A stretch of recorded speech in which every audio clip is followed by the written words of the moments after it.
মাওলানা মুহাম্মদ। সাহাবায়ে কেরাম রিদওয়ানুল্লাহি তাআলা আলাইহিম আজমাইনদের মধ্যে একজন সাহাবী ছিল যার নাম সাদ রাদিয়াল্লাহু তাআলা আনহু। তিনি আব্দুল্লাহ বিন উমর রাদিয়াল্লাহু তাআলা আনহু বলেছেন, হযরত সাদ রাদিয়াল্লাহু তাআলা আনহুর মৃত্যুতে আল্লাহর আরশ পর্যন্ত কেঁপে গিয়েছিল। সুবহানাল্লাহ বলবেন না? আমাদের এখন না প্লিজ, এখন নো সাউন্ড, এখন আমরা সাউন্ড দিব না, আগামী সপ্তাহে মধ্যে টিকে দিন ইনশাআল্লাহ। এই আমরা যখন জানাজা পড়তে যাই তখন জানাজার মাঠের মধ্যে 100 জন পাই, 50 জন পাই, 10 জন পাই, এরকম করে আমরা জানাজা শেষ করি। কিন্তু সাদ রাদিয়াল্লাহু তাআলা আনহু ইসলাম কবুল করলেন, ওনার মৃত্যুতে রাসূলুল্লাহ সাল্লাল্লাহু আলাইহি ওয়াসাল্লামের হাদিসটিকে জানা যাচ্ছে, হাদাল্লাযী তাহাররাকা লাহুল আরশ, আল্লাহর আরশ পর্যন্ত কেঁপে উঠেছিল।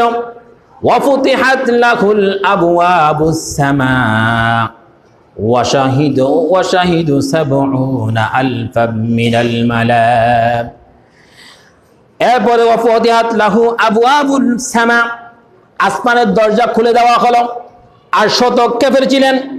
এরপরে আলফাব মিনাল মালাক, আসমান থেকে আরশ আজিম থেকে দ্রুতগামীতে হযরত সাদ রাদিয়াল্লাহু তাআলা আনহুর জানাজার মধ্যে ৭০,০০০ রহমতের ফেরেশতা অন্যান্য সাহাবীদের সাথে জানাজা পড়েছেন। সুবহানাল্লাহ। একজন সাহাবীর জানাজায় ৭০,০০০ রহমতের ফেরেশতা আসমান থেকে এসেছিলেন।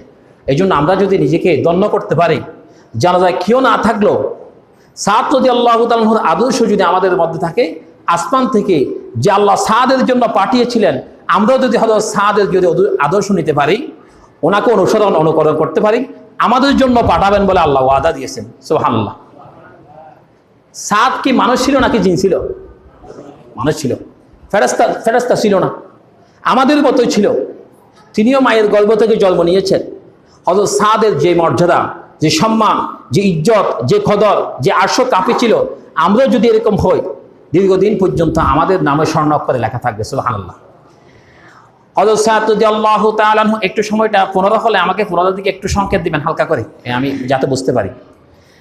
হযরত সাদ রাদিয়াল্লাহু তাআলা আনহুকে ওই হিমসের গভর্নর ছিল, হিমসের